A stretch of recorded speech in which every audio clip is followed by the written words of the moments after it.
Pues muy buenas tardes, mi gente. Aquí en un capítulo más de nuestro canal Charlas de Hierro. Ahora con un invitado muy especial, un atleta profesional, entrenador del mismo calibre y más que nada un buen ser humano. Gracias, Brother, gracias, mi hermano, por la invitación. si te puedes dar un... Claro que sí. Primero que nada, darle las gracias a Dios por estar aquí hoy, darte las gracias a ti por tu Un tiempo. gusto, bro. Y nada, aquí estoy para compartirle un poco sobre mí, sobre mi vida, sobre mis competencias, sobre mi experiencia en el culturismo. Yo me llamo Juan Santamaría, tengo 42 años y estoy retirado ahorita del culturismo de competencia, pero estuve durante 10 años en competencia. Soy de Venezuela. Venezolano, uno más, ¿eh? Pues bueno, brother, cuéntanos un poquito primero de tu infancia, cómo fue ella. Ok. Mi infancia fue súper buena. Me crié con mi abuela. Tuve la dicha de tener una crianza de abuela que es otro nivel. Me crié en un pueblo chiquito en Venezuela que se llama Clarines, súper humilde. Teníamos gallinero, comíamos de las gallinas, cacería, jugar con los amigos. De hecho, mi infancia fue tan buena, es una de las etapas más felices de mi vida que a veces hablando con mis amigos le digo que si tuviera la oportunidad o Dios me dijera, vas a volver a nacer, ¿dónde quieres nacer? De verdad que escogería eso porque fue una infancia llena de amor, humildad, inocencia. Mi abuela me enseñó unos valores tremendos que ya no está con nosotros, está en el cielo y unos valores que ya no se ven casi. Claro. La juventud está perdiendo el amor por la familia, el amor por la amistad, la lealtad, todos esos valores que nos enseñan nuestros padres, pero con el mundo que estamos viviendo ahora se han perdido bastante. Claro, Santa. Eso es muy cierto. Hoy en día los valores ya no son como los de antes. ¿De qué año eres tú, Santa? 1983. Del 83, ok. Fue tu infancia, luego tu adolescencia. ¿Cómo fue? Mi infancia, podríamos decir que infancia es de 1 a 10 años. Sí, exacto. Sí, 8. ¿verdad? Ok, mi infancia fue espectacular, espectacular, espectacular, o sea, amor de abuela, mis primos, mis amigos, jugar en la calle, metra, trompo, béisbol, básquetbol, o sea, todos los deportes, habidos y por haber. Pero mi adolescencia sí fue difícil, Sí. súper difícil, o sea, yo creo que todos los complejos que yo tengo, los arrastros de la etapa de los 10 años a los, podríamos decir, a los 18. ¿Por qué? Porque viví desde 15 días de nacido con mi abuela hasta los 10 años en un pueblo. A los 10 años me tocó irme a la ciudad, a la capital, a Caracas. Imagínate, un pueblerino llegando a la capital y dejando a su abuela que lo crió desde que era desde 15 días de nacido, prácticamente nada. La separación fue súper difícil. Yo creo que poderla superar no fue como hasta tercer año, 3 años después, 4 años después que yo pude superar eso. De hecho, siempre que tenía un tiempo libre, cualquier vacaciones, un puente, de una vez a donde la abuela. Y después cuando me tocaba regresar a la capital, me escondía, inventaba que estaba enfermo, me venía llorando por todo el camino. Lloraba durante 3 días. Y adaptarme a la ciudad, sobre todo a los liceos, otro tipo de personas, otro tipo de cosas que yo no estaba acostumbrada. Okay. Entonces fue difícil, pero gracias a Dios lo pude superar. Mi mamá siempre estuvo ahí apoyándome, mis padres. Y yo soy una persona que muy religiosa, porque eso me lo inculcó mi abuela, y siempre me he mantenido aferrado a Dios en los tiempos más difíciles. Como debe de ser. Ahora vámonos un poquito a tu primer contacto con el gimnasio o con el gym. ¿Cómo fue? ¿En qué momento surge esa atracción? Yo te voy a hablar con sinceridad, recordando un poquito y echando memoria. Yo hago deporte desde niño. Juego béisbol desde los 3 años, nací cerca de un estadio. Siempre me gustó la vida de atleta, la competencia, el estado físico. Mi contextura es súper flaco. Fui súper flaco y lo que me abrió un poco la mente para empezar a entrenar es que mi papá entrena. Mi papá actualmente tiene 66 años y él entrena como desde los 17. Caray, Y entonces verlo a él me motivó porque me llevó hacia ese mundo, ver la gente con los músculos, yo era flaco y por ahí me fui, comencé haciendo en la calle paralelas, flexiones, etcétera, etcétera, etcétera, pero mi inicio fue por ver a mi papá y porque siempre nací con el deporte, o sea, a mí me encantaba el deporte, o me encanta, ahora con más limitaciones. Antes hubo una temporada donde yo surfeaba, patinaba, jugaba básquet, iba al gym, trabajaba y me recuperaba y todo perfecto, pero con el tiempo es súper difícil mantener un ritmo de jugar baloncesto más entrenar, las articulaciones. Pero si fuera por mí, lo único que me falta practicar es deportes de nieve porque no tiene nieve. Y, ok, ahorita nos dices que te encantaban todos los deportes, empezaste. Me imagino que para entrar al gimnasio fue tu papá, pero ya para meterte a un nivel, por ejemplo, más competitivo, en este caso el bodybuilding. Ya te entiendo. Bueno, vamos a hablar con la verdad. Yo empecé el gimnasio, pensé entrenar en la calle, pero sin ningún tipo de conocimiento. O sea, entrenar, y el conocimiento en ese momento que yo tenía era, como quería subir de peso, comer pasta con camburi licuado, levadura de cerveza, puras cosas que hinchan, que actualmente si las consumiría, ahorita me pondría obeso, pero en ese momento eso no me hacía nada. Y poco a poco luego entré a un gimnasio. Mi cuerpo no era grande, pero tenía forma y tenía buena definición. Entonces empecé a agarrarle cariño a las competencias porque yo trabajé de stripper por 5 años. Ok. Y eso me dio un plus para yo mantenerme durante el año comiendo sano, porque obviamente si es mi trabajo no quería salir Todo hecho como un gordo, ¿entiendes? Entonces eso me mantuvo a mí haciendo buena dieta y entrenando, pero todavía sin conocimiento. O sea, como arroz, como pollo, como esto, entreno, tomo mis vitaminas, pero nada de conocimiento. Y un amigo me dice, Juan, ¿por qué no? Así, normal, o sea, cuando tienes buen cuerpo y la gente te ve en la calle, te dice, ¿por qué no compites? Y bueno, esa fue la chispa. ¿Por qué no compites? Busqué un preparador que se llama Cejas en Venezuela. Cejas te preparó también. Sí, Cejas. Mi competencia inicial era en Las Vegas, en la Guava, la Liga Guava, no sé si sabes cuál es. Claro, sí. Ellos tienen algo que se llama como Fit Model y son chores, pero cortos. Boxer, tipo boxer. Y también tienes que pegadito. salir, exacto, en un boxer, en un traje elegante, es más show.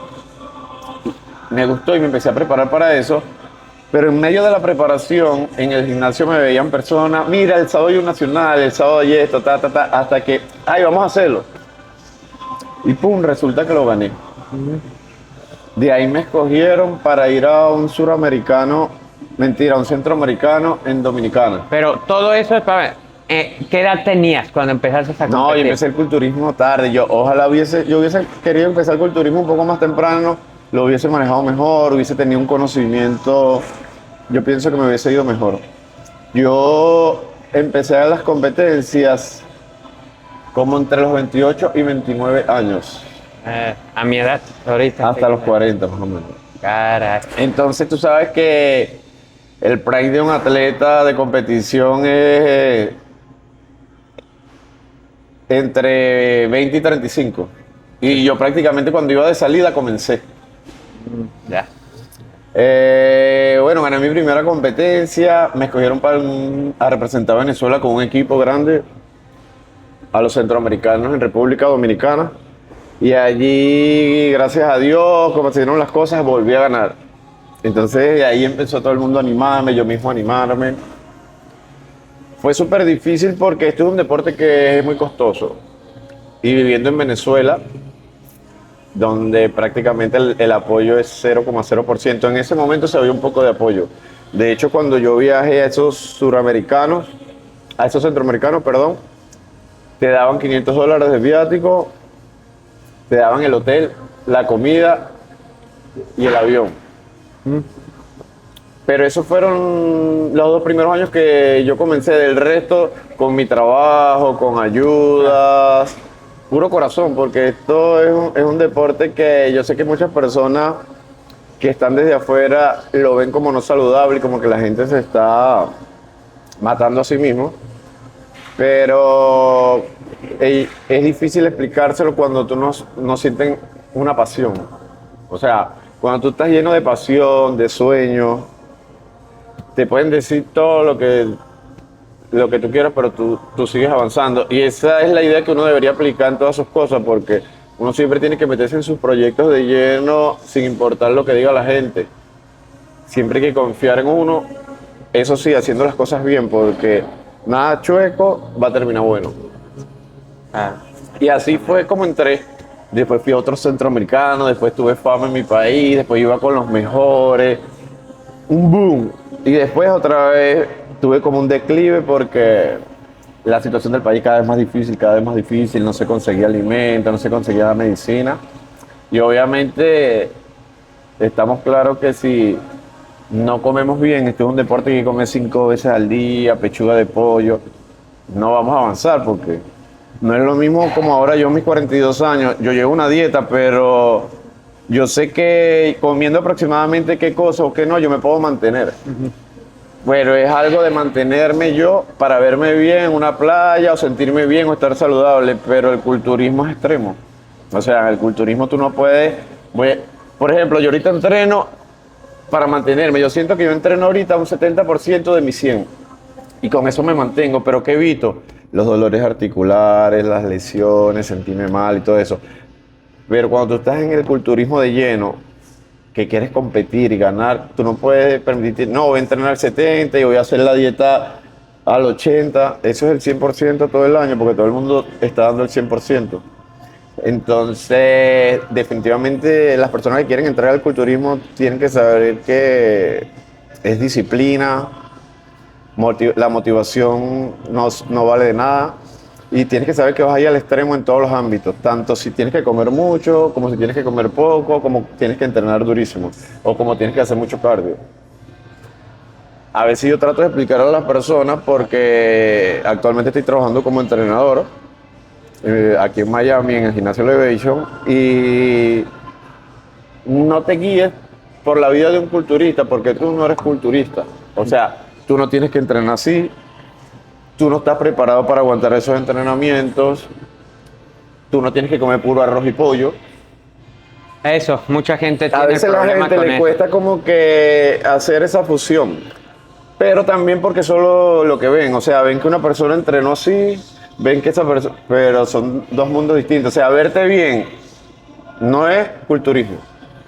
O sea, no es culturismo de competencia, podríamos decir, porque culturismo es cultivar tu cuerpo.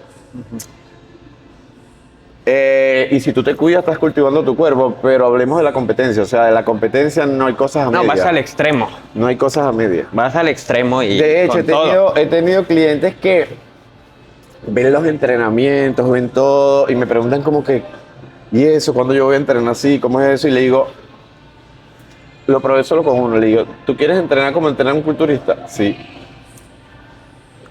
no siguió a la mitad del entrenamiento, vomitó y me dijo, no me entrenes más así. Porque la gente solo ve, pero no es lo mismo ver a cuando estás... No es lo mismo ver la tormenta cuando estás en el medio de la tormenta. Vivir una serie ahí al fallo con... No. Entrenar sin ganas, dolores, calambres. O sea, el culturismo, yo lo definiría una palabra, es extremo. No todas las personas están preparadas para eso, sobre todo también si no tienes una buena salud mental. Si no tienes una buena salud mental, no te aconsejo que entres en el culturismo de competencia porque te desequilibras mucho hormonalmente, te desequilibras mucho mentalmente por las dietas, por no dormir bien, muchas cosas. Claro, vas al extremo. Tú en ese caso, ahorita ya lo recomendaste, del 100%, del 100% de tus clientes que han ido a ti, sé que tienes clientes que preparas para competencia. ¿Cómo haces tú para manejar ese aspecto mental como coach? Que tú lo mencionaste, que es muy importante. Yo básicamente, actualmente estoy preparando una chica en bikini, preparé otra hace poco, he preparado personas Memphis, pero son personas que quieren vivir una experiencia, no son personas que son atletas. ¿Entiendes? Ahí ya separamos. Y entonces, cuando yo hablo con ellos, le digo, mira, tú no vas a ir ni al Mundial, ni a la Olimpia. Entonces, conmigo no voy, yo te voy a llevar a un buen punto, pero cuidando el sobreentrenamiento, cuidando el exceso de... ¿Aquí se puede hablar de eso? Todo. Cuidando el exceso de esteroides, vigilando los valores. Y si yo te llevo de esa manera, yo sé que tú te puedes montar, sentirte bien y competir. Porque, ¿qué pasa? Hay muchas personas que van a competir y van con un coach y le dan un ciclo como que mañana va a competir a Olimpia y el chamo es como su segunda competencia. Entonces, ¿qué pasa?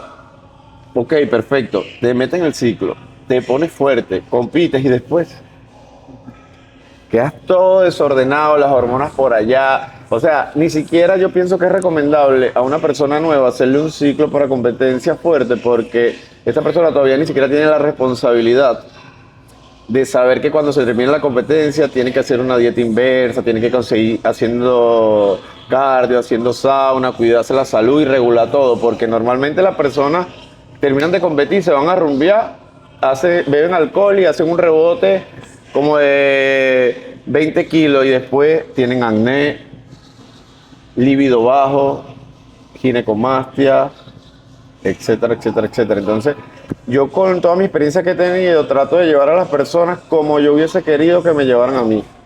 Paso a paso y lo que tú das. Porque también la genética es muy importante. Entonces yo no puedo agarrar a una persona porque ella quiera competir, hacerte profesional y la genética, no, te voy a poner 10 gramos de testo porque con eso vas a ir a la Olimpia, no. O sea, tú tienes que hablarle claro a las personas, tú te vas a dar cuenta de una persona usando 2 o 3 meses de testosterona o 4, cómo reacciona. Y de allí tú vas a saber hasta dónde puede llegar. Entonces no vale la pena dañarle el eje hormonal de una manera demasiado fuerte, ser demasiado invasivo para ir a una competencia de un regional, de vivir una experiencia.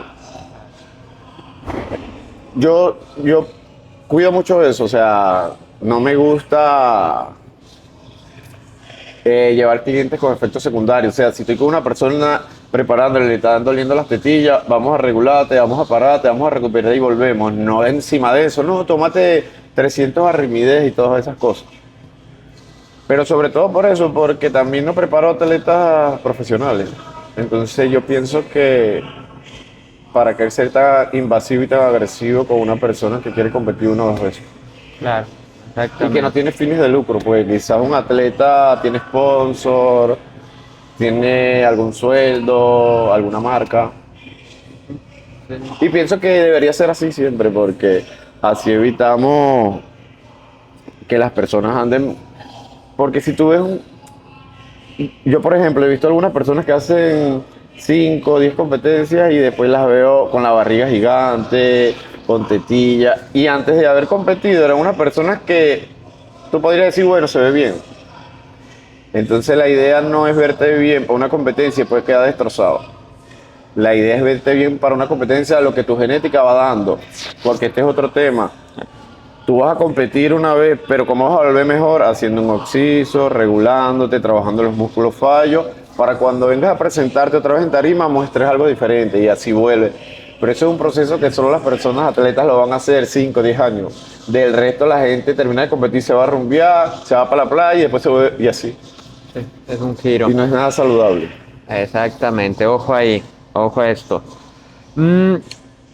Ahora regresamos un poquito, Santa. Vámonos al segmento de cómo fue tu experiencia cuando te hiciste pro.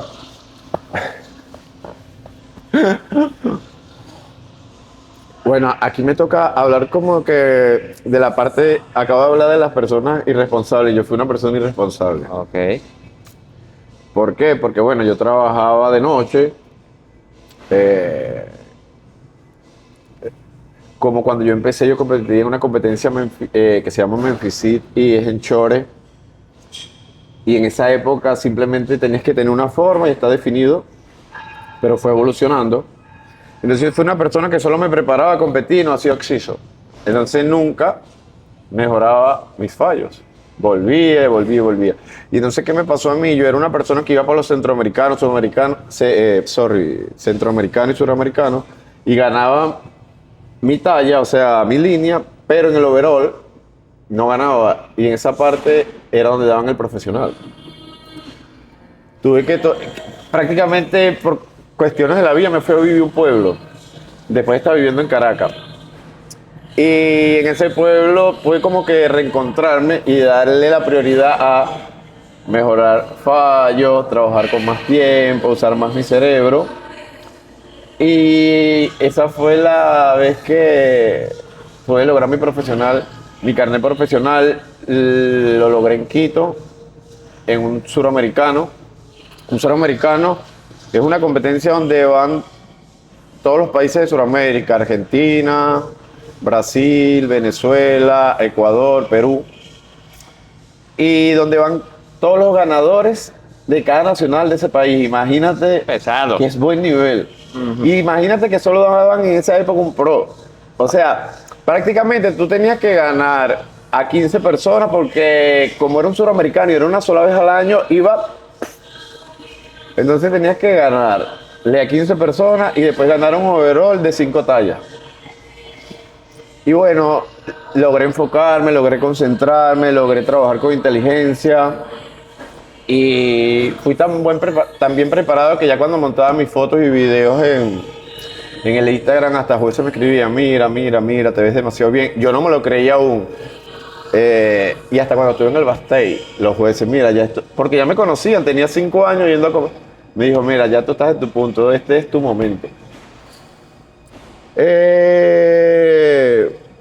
Gané mi profesional y no pude hacer el debut nunca porque vino la pandemia. 3 años. Y 3 años perdidos, después que estás en una etapa de tu vida donde no eres tan joven y para el culturismo ya vas como de salida. Esos 3 años pudieron haber sido de competencias mías, que estaban en mi prime, pero los paré. Vino la pandemia, murieron mis padres de COVID.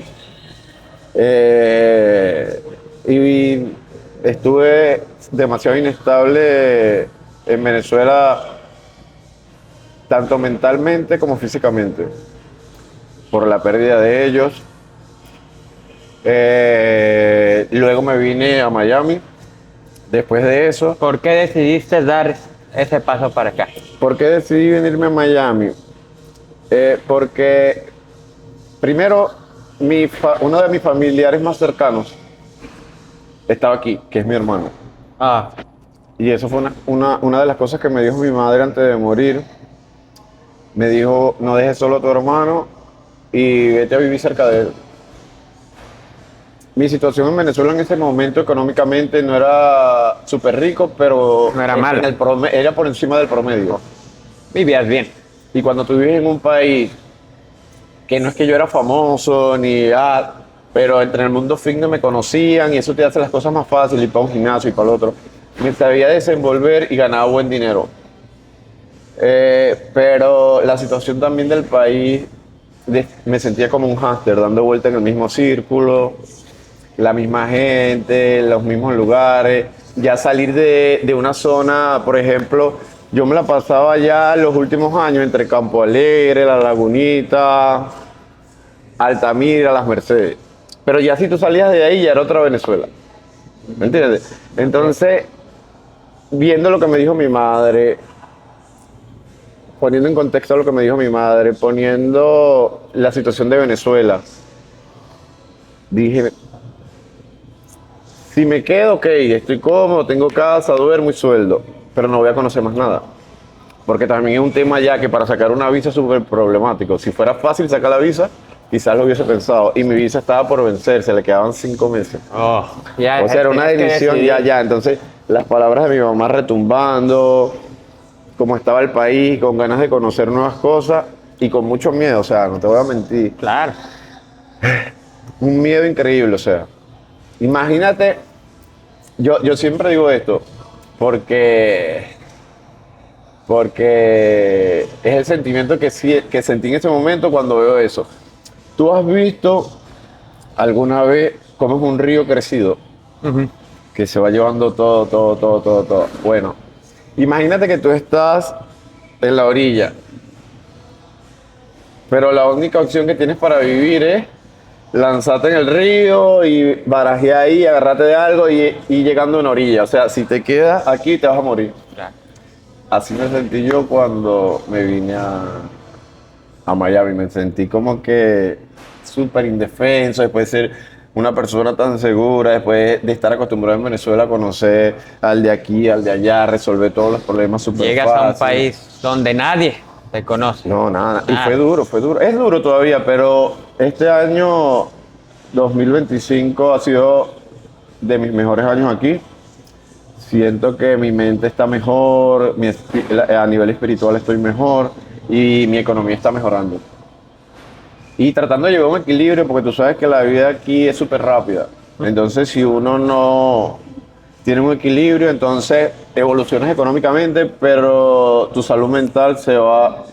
Y no disfrutas la vida. ¿No? Y definitivamente, si no tenemos salud, no tenemos nada. O sea, entre salud y dinero, yo siempre voy a preferir salud, porque o sea, miles de personas millonarias que quieren vivir un día más, un mes, 2, 3 meses, y el dinero no puede comprar eso. Entonces, a veces uno por dinero descuida la salud y eso no tiene ningún sentido. Ninguno.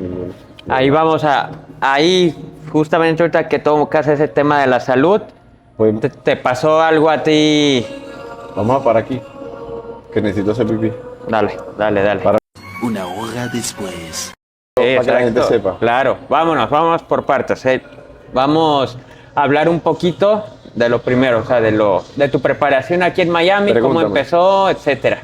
Ok. Dale. Ya, ok. Luego de mi año y medio aquí en Estados Unidos, siempre tuve un sueño, obviamente, viendo desde Venezuela, todos mis ídolos del culturismo son americanos. Bueno, no americanos, compiten en la liga americana. Y es un sueño montarse en una tarima en Estados Unidos, a ver qué pasa, cómo te ven, todas esas cosas.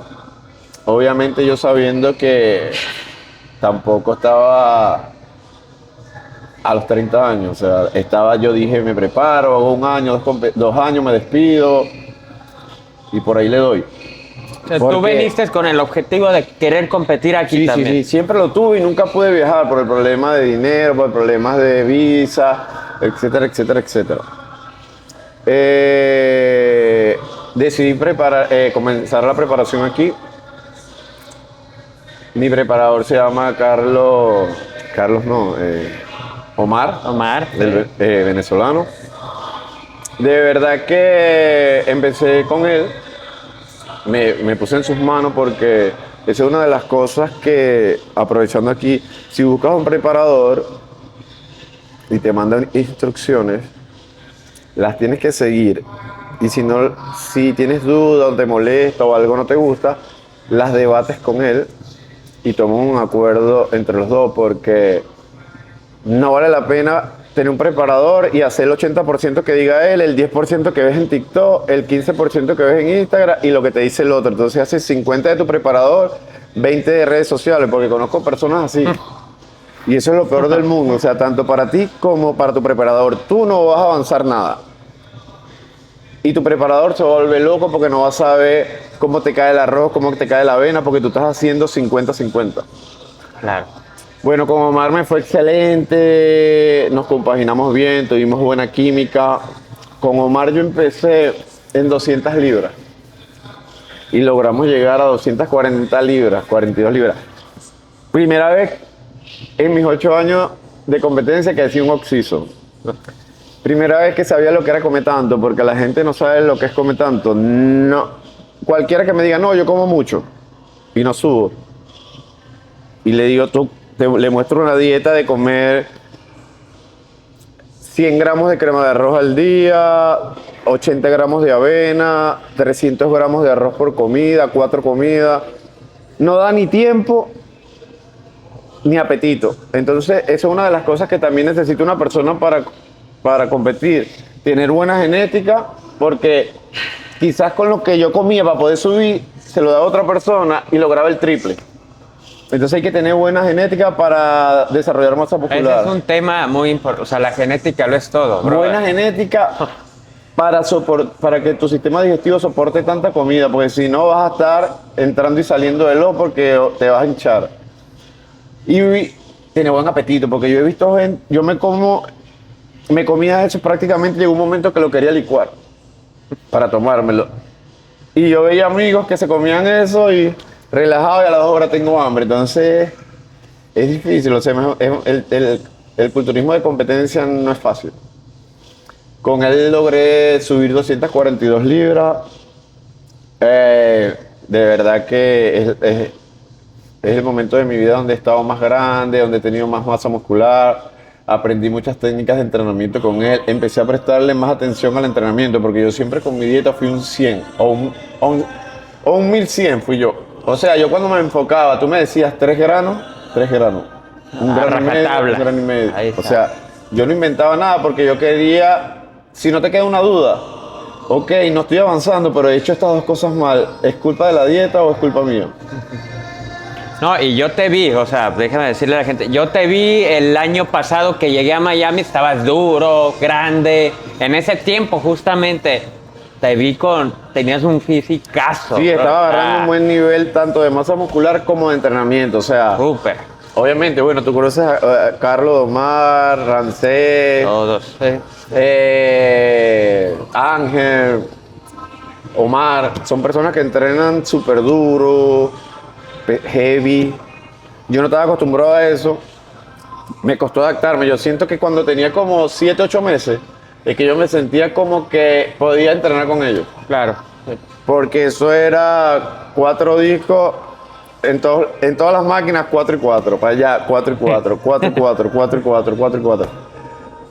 Y no era fácil, de hecho, entrenando, tú sabes de eso, sufrí un accidente. Y por eso no pude continuar mi preparación, porque más adelante le voy a hablar de eso. Y tuve que pararla. Ok. ¿Tú vas a editar eso? Dale, tú es un podcast, no edito yo nada, ¿eh? ¿Tú no editas? No, dale. ¿En serio? Exacto, es un podcast, dale. Ok, bueno, tuve que darle un stop a la competencia porque tuve un accidente. Y bueno, fue súper heavy, duré 7 días en terapia intensiva. Entré con 240 libras y salí con 178 libras. Pero bueno, para que sepa un poquito la gente, ¿qué accidente fue? O sea, explícales un poquito cómo, por qué, si ya sentías eso, o sea, de repente. Ok. Lo que me pasó a mí, yo lo estuve investigando, le di seguimiento por todos lados. y si no me equivoco se llama hemangioma hepático. Tenía un quiste o un tumor benigno de glóbulos sanguíneos pegado en mi hígado. Ese tipo de tumores o quistes benignos de glóbulos sanguíneos no tienen efectos secundarios. O sea, no hay nada que tú puedas decir, me siento así, me siento mal. Simplemente te lo puede conseguir un doctor porque vayas a un chequeo general a hacerte un eco y te lo vea y te diga, oye Juan, tienes eso ahí, hay que vigilarlo si crece mucho o vamos a planificar una cirugía para quitártelo. Pero si está ahí no pasa nada. O sea, No da efectos, ajá, ok. pero tiende a crecer con el tiempo. Y yo en un entrenamiento súper heavy, porque sé que fue ese día, porque de hecho cuando terminé ese entrenamiento estaba comiendo y le dije a mi novia, el entrenamiento de hoy fue tan fuerte que yo no creo que yo pueda aguantar 5 veces a la semana entrenamientos tan fuertes. O sea, tendría que hacerlo, después entrenar 70 y volver. No puedo estar al 100 porque es heavy. Y resulta que ese mismo día del entrenamiento, esos quistes o los descubres o vives con ellos toda la vida y no sabes, o se te explota, que es el peor de los casos. Y no solo que se te explota, porque si se te explota y tú lo sabes, tú vas al médico y ya te operan, pero eso se explota y tú no sabes. Ok. Entonces, ¿Tú no tenías conocimiento? no, yo estaba, o sea, prácticamente, para hablarlo coloquialmente, yo estaba botando sangre en mi estómago y estaba caminando por ahí comiendo y no sabía. Hasta que estaba en casa, sentado viendo TV. ¿Cuántas horas pasaron del entreno a ahí? ¿Qué? ¿6, 7 Ya, horas? ya. Como 3 horas y media. 3 horas y 4 media. Yo estaba sentado viendo TV, me acuerdo, y sentí, o sea, te voy a dar la descripción gráfica. Sentí como que te metieran una tijera en el trapecio. ¡Bum! Y eso te dejaba ahí como que inmóvil. Y yo dije, wow, me lesioné entrenando, sé que entrené duro, pero nunca me dolió nada, me va a venir a doler ahora. ¿Qué es esto? Me preocupé, llamé a mi terapeuta, a mi fisioterapeuta, me dijo, no, espera mañana. Pero, o sea, ¿te dolió literal el...? Me dolió como si me hubiesen metido, no una tijera porque es muy grande, pero y una aguja muy pequeño, como un punzón, eso de lo picar hielo Ajá. aquí. Chuf. Pero aquí, Sí, en el trapecio. sí. Y Caray. no se soltaba, no se soltaba. Después yo estuve leyendo y uno de los síntomas de cosas en el hígado, cosas así, se irradia por aquí. Ok. Y yo dije, wow. Entonces, después que sentí ese puyazo, sentí como que alguien te agarra aquí y no te suelta. Tú ni de bola pensabas que era aquí, ni nada. Ya vas a ver, como que alguien te agarra aquí y no te suelta y tú busqué la pistola, me daba y nada, el dolor es súper intenso, estaba preocupado. Caray. Bueno, de repente, el dolor se pasó aquí. ¡Puf! Y ahí me preocupé y dije, oh my God, el corazón, un infarto me dio, pero después no, es el lado derecho. Y lloraba en la casa, estaba llorando solo, me sentaba, le decía a mi novia, vamos al médico. Obviamente nosotros los hombres somos muy, con una medio gripe, uno se está muriendo. Claro, Entonces mi exacto. novia pensaba que, tranquilo, vamos mañana. Entonces toda la casa, imagínate esta escena, toda la casa a oscuras. Todo en silencio. Mi novia intentando dormir porque tenía un evento al otro día que era una grabación de un video que ella estaba luchando para que se le diera eso. Estaba súper emocionada, entonces quería dormir temprano, pues tenía que parar a las 4 porque eran 10 horas de grabación. Y yo, ella intentando dormir, yo me sentaba en el sofá. No aguanto. Tú quejándote. Me iba otra vez allá, me acostaba. No. Me sentaba así, no, llorando. Y dije, oh, ¿qué hago con esto? El dolor se me iba como por aquí hacia la costilla. Y dije, bueno, voy a poner la bañera con agua tibia. Y Tú buscándole de todo. pongo la nevera en la bañera con agua tibia y eso seguro me relaja. Sí. Me metí en la bañera y estaba ahí con el agua tibia y de repente me empecé a sentir como mareado. No jodas. Cuando me empecé a sentir como mareado, me dio miedo desmayarme ahí y que mi novia no se diera cuenta y salí rápido, me puse una toalla y la llamé. Cuando la llamo empecé a vomitar. Entre el vómito había sangre. Esto ya le encendió la alarma a mi novia. Y yo creo que yo estuve a punto y todo de tener... ¿Una hemorragia? no, la hemorragia ya estaba. Ya estaba. Ok. ¿Cómo se llama cuando uno tiembla ¿Cómo se llama cuando tú tiemblas? Las personas que se dan un golpe. Compulsiones. Yo creo, porque yo estuve vomitando y en una me levanto así, ya no podía más. Y la veo y me quedé pegado. Y no podía soltarme. O sea, yo creo que yo estuve a un nivel así de que me quedara ahí pegado y hubiese sido súper difícil para mi novia. Yo con 240 libras. No, es difícil, bro.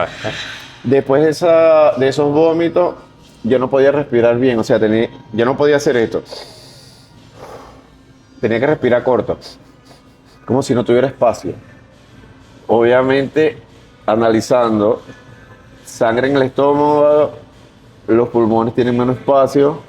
¿Cómo respiras? ¿Cómo abre la bolsa? Claro.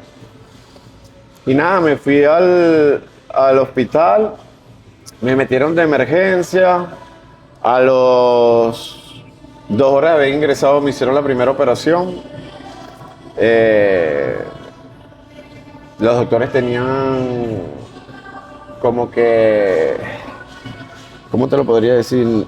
No que no tenían esperanza, pero tenían O sea, había probabilidades de que no... que yo no volviera a casa. Ajá. Así mismo le dijeron a mi novia, mira, A ver, ¿qué fue?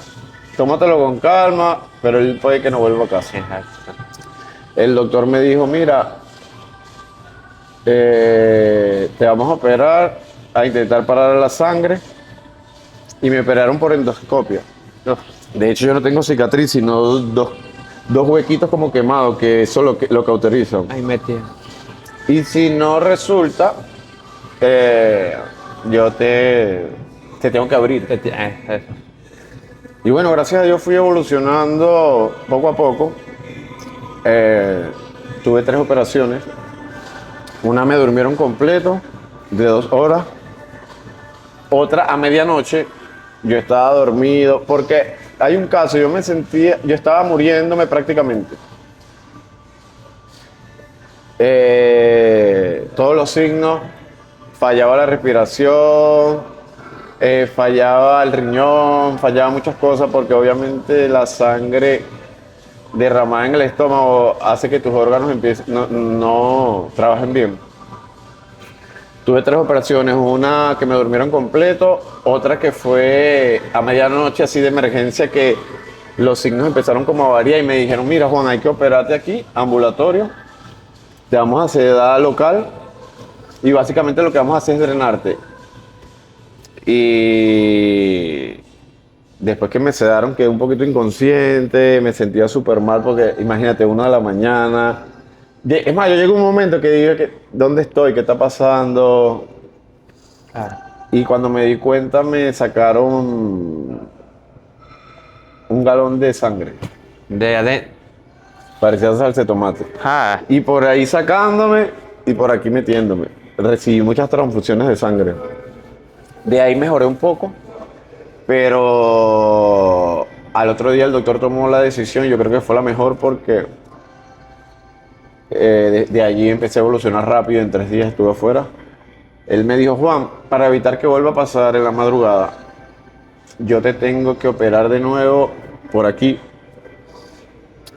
pero tienes que estar despierto, no te puedo dormir completo porque ya te dormimos hace poco y eso es peligroso, que no vuelvas de más la anestesia. que no más vuelvas de la anestesia. Ajá. Yo le dije, doctor, usted es el que sabe y yo, vamos. Claro. O sea, una experiencia súper difícil. Imagínate una camilla así, con los brazos así, amarrado completo, sin poder mover y sin poder hacer nada. Solo si te dolía un poco, decido, sí, estoy sintiendo y el doctor te ponía más anestesia. Pero todo local, o sea, la Sí, anestesia local, ahí. local. Entonces, en esa operación, el doctor volvió a entrar. Yo no veía completamente, pero yo sentía que ellos escuchaba lo que ellos hablaban y sé que había una pantalla, porque eran dos. De hecho, qué locura son los quirófanos, o sea, la luz es súper fuerte y bueno, el doctor puso música electrónica como techno, eso. Puso su música Y darle trabajo. y básicamente lo que estaba haciendo el doctor era, me metió una cámara, con la cámara veía donde todavía, porque ya me habían parado un poco la sangre, pero todavía seguía drenando. Ok. Veían dónde seguía goteando y después que estaba en ese punto, con la ayuda entre los dos, uno lo guiaba al otro, ahí, pum, pum, pum. Y duré 2 horas y media así amarrado, Consciente. prácticamente. Oh, my God.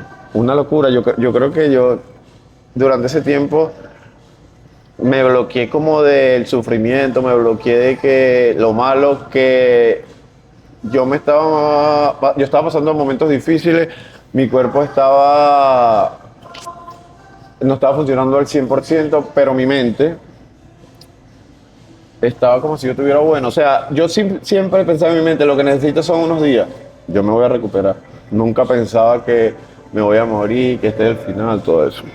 Pero eso también pasó porque antes de que me pasara el accidente, tuve algo que algunos podrían decir como una casualidad,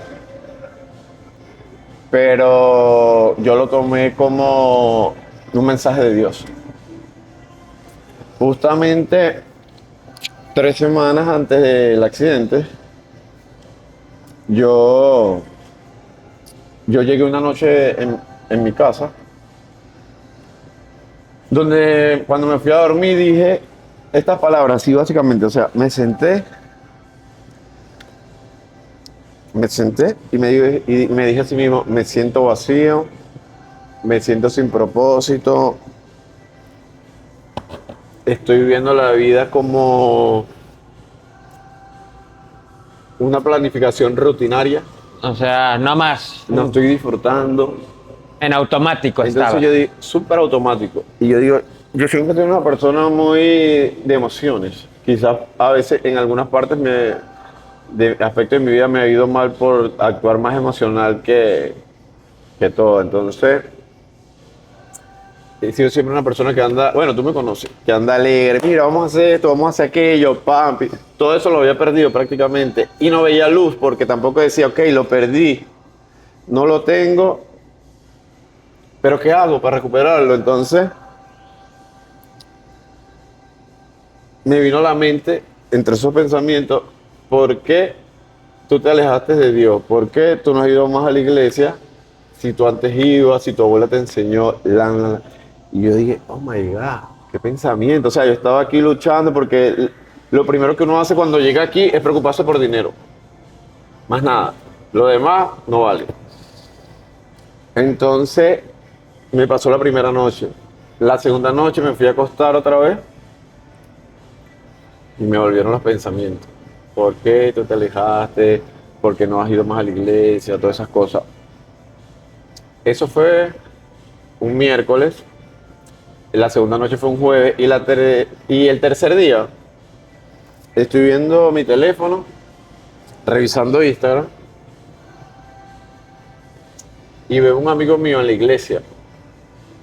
Y digo, es un amigo mío, es súper buena persona, lo quiero mucho, pero es una persona súper volada. Esto, aquello, no se mide, y a veces dice cosas cuando no las debe decir. No tiene como ese filtro. Ok. Es un poco loco. Y exactamente eso dije en mi mente. Digo, mierda, este chamo que es demasiado loco está en la iglesia y yo no. O sea, no tiene sentido. Lo estoy haciendo mal. Y dije, le voy a decir a él que dónde es la iglesia, cómo hago para llegar, porque el tema también aquí de las iglesias en Estados Unidos, que no es como Venezuela, que uno que hay un templo aquí, un templo allá, en todos lados puedes conseguir una iglesia y no sabes qué es. De ¿Me todo, entiendes? No sabes qué raíz es, qué rama, qué no. Pero como uno siempre dice, le voy a decir, porque ese es un tema que yo tenía también antes que me pasara el accidente, que yo procrastinaba. Quería hacer 100.000 cosas, pero nunca empezaba en nada. Prácticamente yo me sentía como que tú te pongas una toalla en la cabeza y empiezas a caminar. ¿Cómo vas a andar así? Después que yo salí de la clínica, yo sentía que, bueno, mi visión era gigante, todo era perfecto. ¿Se pudiera decir que volviste a nacer? Podría decir que volví a nacer en todo sentido, tanto de vida como de pensamiento, como de persona. Volviendo al tema antes que se nos vaya lo de mi amigo. Digo, le voy a decir, pero no le digo. Un lunes, él me invita a entrenar. Entrenamos, hablamos, la pasamos bien y después me dice, vamos a comer. Y cuando estábamos comiendo, con pena, me dice, Juan, te quiero decir algo, pero es que no te lo vayas a tomar como religión y como fanatismo y esto, pero yo estoy yendo a la iglesia y me he sentido mejor y te quiero invitar. Y yo le dije, me quedé así, se me aguaron los ojos. Le digo, no existe ninguna posibilidad que yo te diga que no voy a ir. Y te voy a decir por qué. Le conté todo lo que sentí, le conté que lo vi en el vídeo. Y le conté que yo en mi mente dije que le iba a decir, nunca le dije. Y él vino y me dijo. Entonces esos son mensajes que no son casualidad. A veces claro. Nosotros tenemos mensajes así, no los tomamos. Bueno, y de una. Soy una persona que siempre me he despertado tarde. Y para ir a la iglesia en ese momento, ahora no, ahora me paro todos los días a las 5 a.m. Para ir a la iglesia había que despertarse temprano, me acuerdo que tenía que agarrar un Uber hasta su casa, irme con él, después regresar, pero recibí ese mensaje y nadie me sacó de la mente. Empecé a ir a la iglesia y fui a la iglesia con muchas dudas, con mucha expectativa, pero con mucho sentido común. Yo dije, no importa lo que diga la gente de las iglesias, porque la gente da muchas excusas para no ir a la iglesia. Dice que piden dinero, que la gente que va ahí es peor de la calle. Entonces, esto es un tema que lo quiero compartir por aquí, que no pienses que tú vas a ir a la iglesia y vas a conseguir a todos los santos y a los discípulos. En las iglesias hay personas que están buscando una solución, están buscando a Dios y están pasando procesos difíciles. Entonces tú no puedes, porque te fue mal en la iglesia, porque alguien te vio mal, o porque viste que alguien que va a la iglesia lo viste rumbeando. No, ya yo no voy a la iglesia porque lo vi a él. Y primero, la relación es individual. Claro, eso sí. Y segundo, la iglesia es un lugar donde tú vas a conseguir de todas cosas, alcohólicos, drogadictos, enfermos. Entonces ese es un tema que yo comprendí rápido porque definitivamente no es perfecto. Y nada es perfecto. En cualquier iglesia que vayas, religión, o sea, cualquiera. Fui a la iglesia pero con mucho sentido común. Yo dije, voy a escuchar la palabra y obviamente yo me voy a dar cuenta si lo que habla la persona tiene coherencia o no. Yo no voy a ir a una iglesia porque yo te diga que yo sigo a Jesús y el pastor dice, mira, puedes meterte 5 cervezas, coca y rumbear y no pasa nada. Y hay personas que son tan fanáticas que hacen cosas que los pastores dicen que tú dices, esto no tiene sentido. Yo fui con un sentido común que yo no iba a hacer. Es cuidar tu espiritualidad, eso. Cuida tu espiritualidad. Fui a esa iglesia que se llama CB Miami, en Kendall. Y no voy a decir por casualidad, lo voy a tomar como mensaje porque mi amigo me llevó. El pastor habla de la Biblia, habla de todo y lo trae a capítulo en tu vida cotidiana. Entonces, cuando te explican de esa manera y hablan de esa manera y empiezas a entender un poco, me quedé atrapado en los mensajes, en la práctica, porque esto es igual que el físico. O sea, ¿tú vas al gimnasio 2 veces por semana? No, ¿verdad? Entonces, ¿por qué vas todos los días? Porque quieres lograr un buen cuerpo y después mantenerlo. El espíritu es igual. Si uno deja de leer, si uno deja de practicar, Se va, se va. se va, se va. Y la paz que yo sentí yendo a la iglesia, porque el accidente que les conté hace poco me pasó después del tercer domingo asistiendo a la iglesia, me pasó el accidente. En esos tres domingos yendo a la iglesia, yo me sentí muy conectado con Dios, muchísimo. O sea, no te voy a decir, mira, durante el accidente Dios me hablaba en el oído ni nada, porque es una voz no audible. Pero en mis peores momentos tenía paz, tenía tranquilidad. Te sentías reconfortado.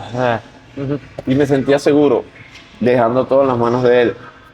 Y también me di cuenta que leyendo un poco la Biblia, yendo a la iglesia, he entendido que todos tenemos tormenta, todos pasamos tormentas, Todos. pero la diferencia es tu actitud en medio de la tormenta, la paz que tienes en medio de la tormenta y la tranquilidad. Esa parte espiritual me ayudaba que en diferentes situaciones que antes yo me agobiaba, lo veía difícil, ahora digo, es parte de la vida y si no existiera, la vida fuera aburrida. Total. Y bueno, de eso han pasado 2 años más o menos. De eso han pasado 2 años más o menos y todavía sigo yendo a la iglesia los domingos, sigo manteniéndome. No soy perfecto porque, no te voy a mentir, o sea, Todos. el que va a llegar, si vas a una iglesia y te empiezas a decir que todo es perfecto, que esto, que aquello, huye de ahí. Porque nada es perfecto, pero si está en tu conciencia que tú intentes hacer lo mejor posible. Y esta conexión que yo logré a través del accidente, yo sé que la tengo que cuidar. Ah, ¿Y cómo la cuido? Recibiendo palabra y practicando, porque la iglesia, la gente dice, no, yo voy un domingo por mes, pero yo soy una persona que yo voy el domingo, escucho y pongo en práctica esa semana. Voy el otro domingo, escucho y pongo en práctica la otra semana. Siempre, porque no es solo escuchar y decir que todo y no practica, porque si no, Cultivarlo. no funciona. hay que cultivarlo. Entonces, dejar de ir y de recibir el mensaje es como dejar de recibir consejos para llevar tu vida a diario. Entonces, yo de verdad lo necesito. O sea, no te voy a mentir, en 2 años he faltado 3, 4 veces, pero me hace falta. Para todos. Me o hace sea, falta, me hace falta. A veces me he sentido tan mal, lleno de dudas, porque a veces uno se enfrasca en cualquier tontería. En que yo quería esto, yo quería aquello, y salgo de ahí con una motivación que digo, quiero que sea lunes para ya empezar con todo. Súper bien, súper bien. Buen mensaje aquí que le vas a dejar a más de uno. Créeme que le va a ayudar. Créeme. Esta historia de vida, lo que pasaste, a más de uno le va a ayudar. Y ahora, Santa, para tocar otros temas, tú me dijiste hace poco, hablando por fuera, que te quieres enfroscar un poquito en el tema coach, o sea, en preparar a futuro. ¿Qué planes tienes en ese aspecto? Y como atleta también, a futuro. La verdad, vamos a hablar primero del coaching. A mí me encanta. O sea, a mí me encanta porque llega un momento, obviamente cuando estás con personas que hacen el buen trabajo, porque si no te conectas con tu atleta porque él no está haciendo un buen trabajo, porque tú mandas una planificación y tú esperas que en 2 meses o 3 meses o 6 semanas que se vuelvan a ver, según esa planificación debería pasar algo y debería mantenerse en ese rango. Si no sucede, porque la persona falla, esa conexión se va. Pero cuando está la conexión de que la persona con que yo trabajo está haciendo las cosas, es increíble porque me pongo a pensar, me pongo a planificar, me pongo a ver qué es lo mejor para ellos, cuáles son los alimentos que mejor le asientan. Porque a todo el mundo no le cae bien papa o batata o arroz o avena. Entonces son cosas y detalles que tú te tienes que dar cuenta y compartir y tener buena comunicación con la atleta. Y en esto no hay un manual que No, diga, no. O sea, eso O que sea, hay hacerlo claro. reglas básicas y el cuerpo humano tiene funcionamientos que son básicos, pero en diferentes No. momentos eso no está pasando. Entonces, si una persona, la avena lo inflama, ¿por qué le tengo que dar avena? Claro. Le doy cualquier otro carbohidrato y ya. Entonces, esa parte a mí me gusta, de la parte de la deshidratación, la parte del manejo de la sal, la parte del manejo del sodio, del potasio. Eso a mí me encanta. De hecho, para mí, de las preparaciones, la parte favorita son las últimas 2 semanas. La Pig Week. Las últimas 2 semanas. Es difícil porque en mi país mucha gente me conocía y yo podía preparar a una persona con un buen nivel y iba conmigo con los ojos cerrados, pero aquí no me conoce nadie. Claro. Pero yo sé que es un proceso donde uno se tiene que dar a conocer. He preparado poquitos atletas y creo que me ha ido muy bien, han tenido un buen tope, se ven bien, la gente me felicita y yo creo que es cuestión de tiempo para poder lograr tener un buen equipo y poder desarrollarme en esto que me gusta, porque no sé por qué a veces pienso que no fui a la Olimpia como atleta, pero sí lo voy a lograr como coach. Así mismo. Entonces sigo trabajando duro, enfocado. A veces me frustro porque quiero ganar todo, porque quisiera más reconocimiento, porque por muchas cosas, pero esto es parte de la vida. Todo llega. Tú si se tienes, sigue tú tienes que pasar trabajando. por un proceso Ujú. para poder salir adelante. Si no, es imposible. Sí mismo. Y ahora en tu aspecto como atleta, De verdad que como atleta ahorita en este momento de mi vida, yo me sigo cuidando. Entreno, hago cardio, mantengo un nivel de grasa bajo. Pero estoy enfocado más en crecer espiritualmente, en ayudar a otras personas, en desarrollarme más como entrenador personal en salas de gym. Entonces pienso que ahorita estoy en otra etapa de mi vida que siento que prepararme sería como una distracción. entiendo. Y no quiero perder tiempo, o sea, una de las cosas que más tengo miedo es de perder el tiempo, porque el tiempo, el dinero lo puedes recuperar, pero el tiempo ya no lo recuperas más nunca. Entonces, estoy enfocado en ayudar a la persona, en crecer como entrenador, en desarrollar proyectos que me gustan, en disfrutar la vida. Porque no es que como culturista tú no disfrutes la vida, pero si tú entrenas 2 horas al día súper intensas, tienes una dieta rigurosa, créeme que lo único que tú vas a querer es entrenar, dormir en tu casa. Entonces pierdes muchos aspectos de tu vida, que es compartir una cena con tu novia, ir a la playa, Con tu familia. trasnocharte, etcétera, etcétera, etcétera. Y lamentablemente yo, porque no voy a decir, uno no sabe, siento que yo estoy en un momento donde debo explotar otras cosas que dejé a un lado durante mucho tiempo por estar compitiendo. Claro. Por ejemplo, algo que quiero hacer es esto que estamos haciendo, grabar un poco, no solo hablar de mi experiencia, sino hablar de tics que son súper buenos para algunas personas que están pasando ese problema. Porque, por ejemplo, yo estuve ginecomastia cuando comencé y me mandaban solo a Arimidex. Y me controlaban la testo, pero en realidad no era Arimidex lo que necesitaba era cabergolina porque tenía la prolactina alta por usar DECA. Entonces, esos son temas que yo sé que muchas personas los están pasando y algunos preparadores, no de aquí, porque, bueno, de cualquier lado, en todos lados hay bueno y malo, no saben eso. Sí. Y ellos no saben cómo buscar ayuda. Y yo yo empecé a aprender sobre esto porque yo quería solucionar mis problemas, los efectos secundarios que me estaban pasando y no conseguí una solución porque no me la daban. Entiendo. Entonces, en mi mente, no sé Dios, porque Dios a veces tiene proyectos o cosas para uno que si toca, va a tocar, no Claro. importa lo que hagas, te va a tocar. Así mismo. Pero ahora mismo no quiero competir, no quiero desgastar mi mente en eso. También estoy llevando un ritmo de vida ahorita. Hay prioridades. Sí, estoy llevando un ritmo de vida ahorita súper fuerte porque yo empecé a entrenar personalmente en marzo. Y he ido creciendo y tengo varios clientes y eso demanda mucha energía. Porque me tengo que parar a las 5 de la mañana, atiendo a personas 4 o 5 horas, después en la tarde. Entonces esa energía, sé que no le voy a dar un entrenamiento al 100%, ni le voy a dar un 100% a mis clientes. Entonces estoy enfocado en crecer y por ahora mi mentalidad no está... Cuidarme sí, yo creo hasta que me muera. Seguir entrenando. No, y a mí todo. me gusta verme bien, no solo entrenado. O sea, yo soy una de las personas que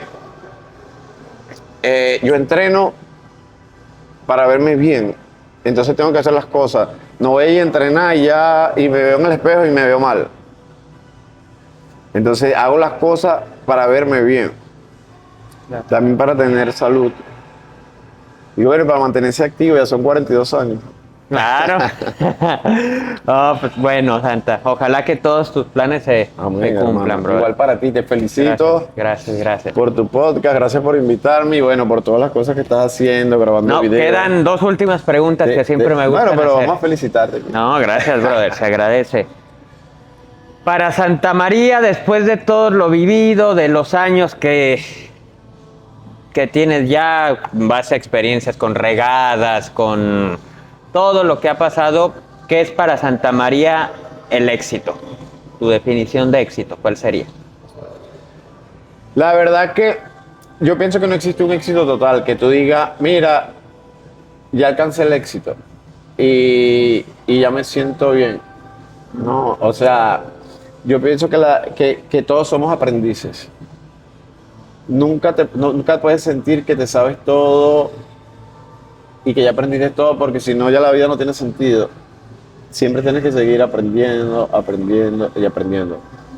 Entonces, para mí, yo no trabajo por éxito. ¿Por qué?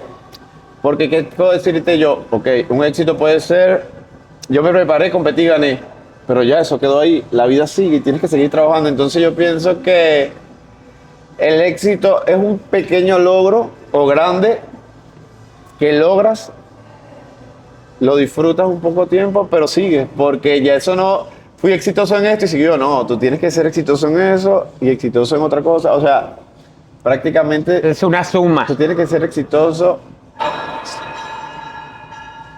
con tu esposa, ser exitoso con Dios, ser exitoso con tus amigos, ser exitoso como entrenador. Y no solo lograrlo, porque tú logras el éxito y después tienes que mantenerlo. Ahí es donde la gente falla, porque logra y abandona. No, tienes que seguir, alimentarlo, cuidarlo. Igual la parte espiritual, por eso, no, yo voy a la iglesia una vez al año, yo rezo en mi casa. Te lo respeto, en serio, de verdad se lo respeto, pero yo soy un tipo de persona que necesito escuchar, aprender y practicar. Yo no creo que yo solo leyendo la Biblia y haciendo cosas me vaya a resultar igual que ir a la iglesia. Yo también entiendo mucho a las personas porque estas son cosas que a mí me pasaban cuando comencé. Iba con flojera, fastidio, pero sabiendo que tenía un mensaje y un propósito y que no podía fallar. O sea, siempre tenía el fastidio y la flojera, pero siempre una voz chiquitita por el fondo empujándome y me dejaba guiar por eso. Y después que iba, a veces me sentía mal y yo salía ahí súper bien. Entonces, yo pienso que el éxito es algo bueno que te pasa en la vida por lo que tú estás trabajando y luchando. Pero no es, Lineal. o sea, no es para toda la vida, es un momento y ya. Entonces, yo ahora trato de vivir, es igual que, te lo voy a explicar así. Lo bueno es enemigo de lo excelente. ¿Por qué te digo eso? Porque lo bueno es, yo te puedo decir, hoy jugué bien, estoy entrenando bien, ¿entiendes? O gané algo, pero es momentáneo. Entonces yo trabajo, aparte de hacerlo bien, por la excelencia. ¿Cuál es la excelencia?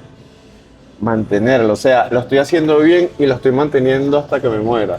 Lo estoy haciendo bien, estoy trabajando bien y lo estoy manteniendo. Estoy siendo buen esposo y lo estoy manteniendo. Estoy siendo buen amigo y lo estoy manteniendo. Entonces, esa es la excelencia, que es la diferencia de lo bueno, porque yo lo puedo hacer bien un rato, pero ya lo puedo perder. Entonces, yo no me guío o sea, porque digan, lo estás haciendo bien, me guío es por mantener excelencia. Que me digan, lo estás haciendo bien, lo identifico y lo cuido. Y lo mejoro. Y sigo, y sigo, y sigo, y sigo. Por eso es súper importante la disciplina y la constancia. Ok. Más que la motivación. Porque nosotros somos seres humanos que somos muy emocionales. Entonces la motivación va ahí con la emoción. Y cuando no está, fallas. Y eso es lo peor. Porque ahí es donde, en esa parte del proceso es donde te estancas, retrocedes y no das como que lo que falta para, ¡boom!, para lograrlo. Claro. Entonces, constancia, disciplina, resiliencia, ante todo. Perfecto. Gracias, Juan. Y última pregunta ya para cerrar, Juan. Si volviéramos al pasado, Juan, si volviéramos al pasado, a Santa María ya en Venezuela a punto de tomar esa decisión, ¿En qué edad más o menos? cuando que te sentías en ese río, que me decías en ese... Porque fue locura, o sea, la situación del país, mis padres se mueren y yo estaba actualmente en una relación que ya no era lo mismo, o sea, ya estaba muerta. Sí, en ese punto, si podrías regresar a ese tiempo con ese Santa María, todo lo vivido que has pasado en estos años, ¿qué le dirías a esa Santa María? Oh, wow, esa pregunta está súper difícil. ¿Qué le podría yo decir a esa Santa María? Bueno, volviendo a esa temporada tan difícil que pasó, yo le diría a esa Santa María que los momentos malos son parte de tu vida, que nunca nada se acaba hasta que tú estás muerto. Siempre hay una esperanza, siempre, no importa tu edad, no importa si eres pobre, no importa si eres rico, no importa si eres malo, no importa. Siempre va a haber una oportunidad y si Dios quiere cambiarte, eso va a pasar. Por eso, porque nosotros jugamos mucho, por eso yo estoy aprendiendo, o sea, si tú me preguntas qué eres tú, un aprendiz. Y pueden pasar 10 años y te voy a decir soy un aprendiz. Porque vemos y jugamos mucho. Y a veces jugamos cosas donde nosotros estuvimos ahí antes, pero solo como para sentirnos. Entonces a veces yo conozco a alguien o veo a alguien y digo, no, porque esta persona es así, esta no va a lograr nada, pero Dios tiene otros planes. Y esa persona tiene derecho a cambiar, esa persona se puede reencontrar. Entonces a veces uno juzga por una persona que estuvo en un mal momento mental o una dificultad y lo hizo mal, ya no le damos esa oportunidad para crecer, esa oportunidad para creer en ello. Y es una oportunidad que tú siempre estás pidiendo y que tú lo has hecho peor. Entonces le diría que se mantenga tranquilo, que nunca la tormenta. Uno pasa en su vida por procesos y pasa por una tormenta, pero también existen días de sol. Entonces definitivamente hay que trabajar nuestras emociones, nuestra parte espiritual, que eso es lo que te va a hacer que en momentos difíciles, tú estés pasando un momento difícil, a veces gente ni se va a enterar porque tú estás fluyendo.